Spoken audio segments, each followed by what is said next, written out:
All right. Well, welcome. This is the very first episode, and it'll probably be sloppily done because we are novices at this. But welcome to Recruiting Unfiltered, the Job Hunt Chronicles.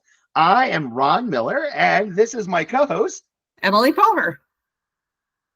Welcome to Recruiting Unfiltered. Recruiting Unfiltered is our platform to discuss the unspoken truths of job seeking and recruiting. We're here to foster a dialogue that champions a more human-centric approach to talent acquisition, sharing our experiences, challenges, and lessons we've learned along the way. So to get us started, I want to talk to you, first of all, introducing ourselves a little bit more. So as I said, my name's Emily. I've been in the staffing industry this is my 24th year. I started when I was 12 as a receptionist. Kidding, obviously. But I started off as a receptionist for a much smaller mom and pop organization, kind of working my way up over the years, working for one of the larger organizations within this industry that I loved and adored. But I found myself over the past 5 years, I've sadly gotten laid off in those timeframes. And after one of those companies I had worked for 19 years, another one for a year, another one for a little over 2 years. So I'm finding myself in a very unique situation, as I had always thought that I was the expert from a recruitment standpoint. And I have quickly learned that maybe I'm not in certain areas. But a little bit about my background. Introduce you to Ron. We want to give you a little backstory. Yeah, thanks, Emily. So, Ron Miller. Some of you know me, a lot of you don't. But a lot like Emily, I had a very similar path. I have been in staffing and talent acquisition for 28 years. So I too started when I was about 12, and I was a secretary. That was my first job title. And Emily and I might not be kidding, because child labor laws were very, very different when we started back in this industry. I'm kidding. There were rules. But yeah, this was supposed to be my summer job. I went to college for criminal justice. I was going to be a police officer and decided at the last minute that's not what I was going to do. And I didn't know where I wanted to go with the rest of my life. And a family friend who was a little local owned staffing organization asked me to be her secretary. I said, "What does it pay?" She told me. I said, "What do I got to do?" She said, "Talk to people and hand out applications and give them to recruiters." Like, I could do that. And that just transcended into becoming a recruiter. And I grew up much like Emily through large organizations where I've worked the roles, I've worked the desk. I was a staffing assistant. I was a recruiter. I was a recruiting manager. I was an operations director. I traveled all over the US, opening markets, opening, different offices and on-premise locations. And I've worked in so many different states and have grown through this business over those 28 years. And I think Emily and I were joking earlier about when we started, like when I started, we didn't even have a computer. Like, there was no Indeed. There was no Career Builder. It literally was newspapers that you had to have a deadline to have your ads in at the end of every week, or you didn't have any type of job applies that next week, because if it wasn't in the newspaper, nobody was coming in. Other than that, it was community resources. So we've both seen, a lot. And just like Emily, over the last 5 years, between reorganizations and changes in the marketplace, it's been crazy. And I found myself in, the same position as all of you.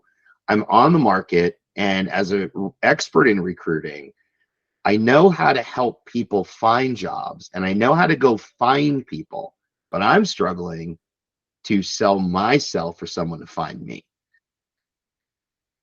Which is why we're here, right? So Ron and I had the pleasure of meeting each other. I, have been on the job market for the exact same amount of time that Ron has. And Ron and I had never met, never talked to each other, never crossed paths in our entire kind of working career. Interestingly, he heard of his name. He may have heard of mine along the way, but just never actually spoke. But I was watching him post so many things on LinkedIn about his wins and his losses in regards to the job seeking, his job seeking story. And I thought, gosh, I've got to talk to this guy. I don't know him. He doesn't know me. I don't even know that I can help him. He's looking for a job as much as I'm looking for a job, but we probably know some people along the way. And if nothing more, we could at least have a dialogue. And, I have a friend who now he feels my pain the way that I feel his pain, kind of thing. So I did. I reached out to Ron and we set up a call randomly and we got to talking and here we are, right? Here we are. So, a couple of the things that we will be discussing as we go through all of this is big topic for all of us is networking. I mean, that's a very quick story about networking. And it was a very simple, quick message to Ron, who, like I said, never met him before in my life, but knew that we could probably help each other in one way or another. So here we are. Yeah. Well, right to that point, and meeting Emily, when she reached out to me and you reached out and I'd kind of looked, I'm like, how in the world do I not know you? Like, staffing, recruiting, talent acquisition has always been this giant community across the US, but it's always been like so small and almost incestual where we all know each other, yet we don't know each other. So, and if you wouldn't have reached out for me, we would have never met. No. So, I mean, and this is kind of the power of networking, and probably the first lesson to bring to all of you is just have a conversation with someone you don't know. The fact that you and I never crossed paths, I mean, geez, we even in looking at our backgrounds, we first met, we followed each other at an organization where we almost crossed paths and we wound up backfilling each other in a role. It was crazy. And here we are. But, you reaching out has really, for me, given me a sounding board on things that I've been doing and things that I've been experiencing. So I can't thank you enough, number one, for doing that.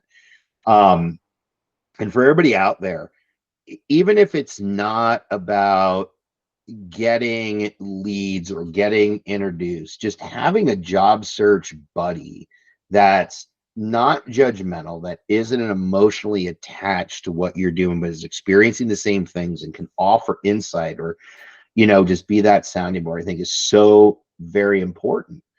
And that's where this whole thing kind of brewed as Emily and I talked, and, things we wanted to do. I wanted to bring something like this out. She wanted to bring something like this out. And I just kind of said, why not do it together? Yeah. Here we are. And we're actually getting organized. So, which for those of you that probably know each of us, we're probably both the most disorganized organizationalists ever. True story. Pages of notes all over the place. True story. Well, this is also for Ron and I coming out of our comfort zone. So he and I talked extensively in regards to job searches and whatnot and our backgrounds. And both of us have been in roles and sales roles, and we've talked and we've taught and we've had zero issue doing that for other people, but have struggled doing it for ourselves. And I heard from an incredibly wise woman just like this week. She said, Emily, you are the best candidate you will ever find a job for. Mind blown, right? So it's taking some of those things that Ron and I have learned and been taught over the years by all of these incredible organizations and really applying them to ourselves through this journey. But also want to share them with you guys and hear of any tips and tricks that other people have found. I know all of us go on and it's networking, and we are 1,000%. It's our first topic that we will be diving into. But it's diving into networking in very, not your stereotypical traditional ways, and helping the introverts that are out there that maybe networking isn't as comfortable for. Or the extroverts that they have zero issue picking up the phone and calling anybody or going to the front door and saying, give me a job. So that's why we wanted to create this and share this with all of you. So you can be part of our sounding board and be part of our little tribe here. Yeah. Yeah. And I can't wait to dive into that networking piece, in the next show. It's what did I call it earlier? There's so many different opinions out there on networking, and I call them kind of the Pinocchios on paper, because I think there's a lot of good intentions, and then there's a lot of monetized intentions. Like anybody that posts open to work, within minutes you're going to get 80 pings from paid resume writers and probably 400 pings from Bangladesh. Oh, you're open to work. I want to know more about what you want. So networking, I think, means some different things for different people. And Emily and I want to kind of drive through from our perspective what it meant. And maybe you could get some takeaways of what it means for you and a formula to help you get there. So I can't wait to tackle that topic in kind of the next show. Which, it's important too, and as we were putting this together, I think both of us, we wanted this to be about all of you. It's not really about us. Emily and I want to share our journey with you. We want to share our highs, our lows, because just like you, we are job seekers, probably in the worst market since 2008. And I remember 2008, I was in staffing where, and Emily, I don't know if you had this same experience, but it wouldn't have mattered how many recruiters we had on our teams in 2008. Simply because of that Great Recession, there would have been no physical way possible to ever get back to every single person that was looking for work. You were just over inundated. It was overwhelming. Yeah. And we had some jobs, but there were no jobs available. Nobody was hiring, and every day was a struggle. And being on that side of things, my heart would break every day. I'd see the struggle with my team. I'd feel the struggle and the pain of people that were walking in, and when we didn't have anything to offer, just the break on their face. Mm-hmm. We came out of it like we always do. We're resilient as a community. We're resilient as a business community, and things always bounce through. But what we're seeing today, in my opinion, is very unprecedented. I think it's worse than 2008, to be perfectly honest, because the way you find work has changed. The way that, the work is available has changed.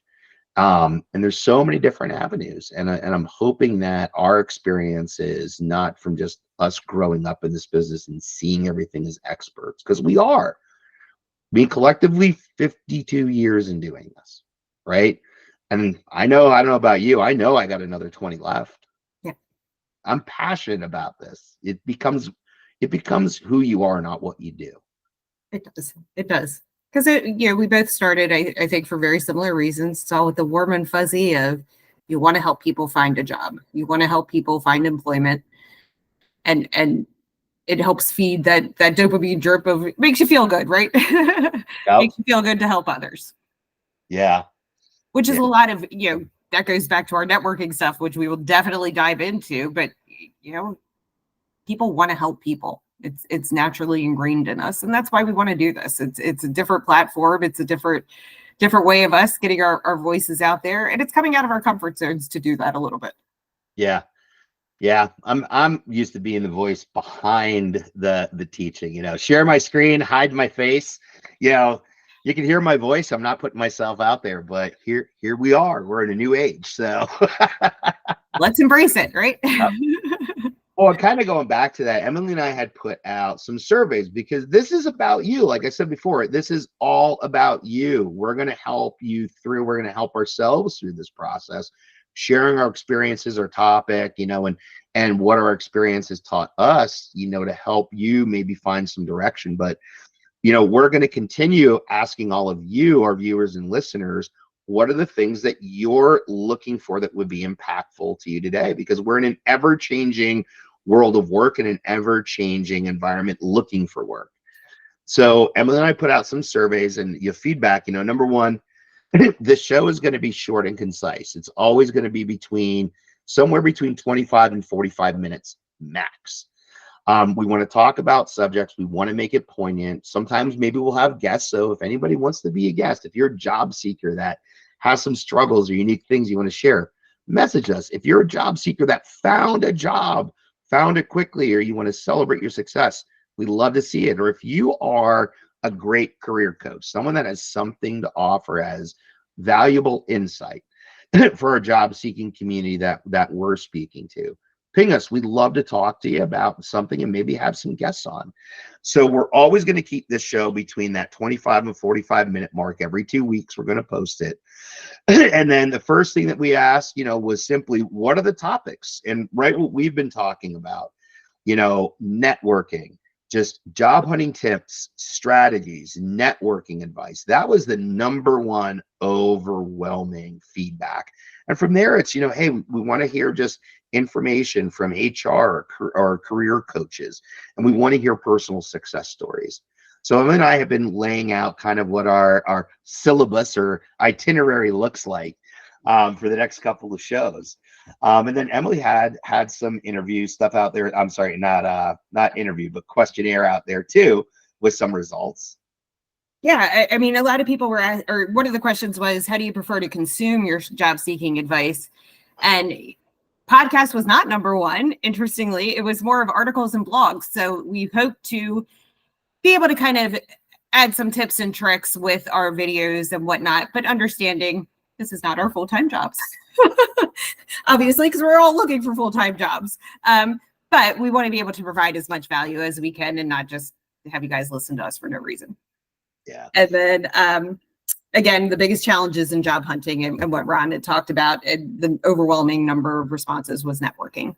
So we will absolutely be diving into that in our first episode, our first true job tip episode, I guess we should say. Yeah. But we're really excited to do this. Yeah.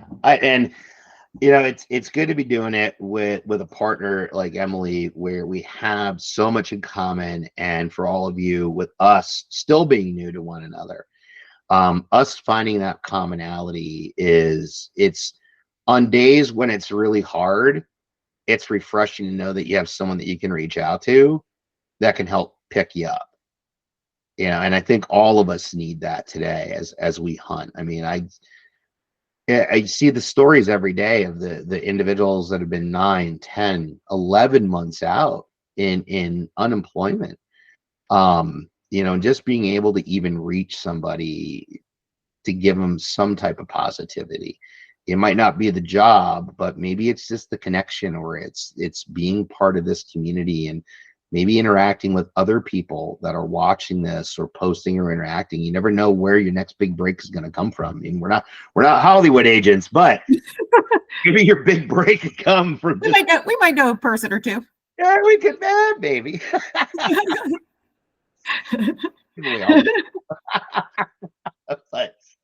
But I mean, at the end of the day, I hope you find this all fun and helpful. We'll have some seriousness. I think we'll have a little bit of jokes. It's kind of both our personalities, I think, Emily. We keep it light in our conversations. We come up with doozies. So for sure. But to Ron's point, it's been great to have a cheerleader behind me. Yesterday, I had to interview myself, and Ron sent me a text message. You got this. Great. Good luck. Great job. All that good stuff. And it's nice to have that additional support. That's not necessarily from your family or your most immediate friends. Ron's becoming a friend very rapidly as we've met. But it's comforting to have somebody else out there that is in your corner. Yeah. And it's good too, especially like the family perspective. We all lay on our family. And I think, coming through this whole job seeking is that I am not my grandma or mom's special little boy. So it's been very eye-opening being on this side of it as a professional, and maybe a little bit more frustrating, because we know how to find people, we know how to proactively recruit, we know how to build pipelines, and we know how to build recruiting. I think for me, I know how I want to build the future of recruiting once everything sorts itself out.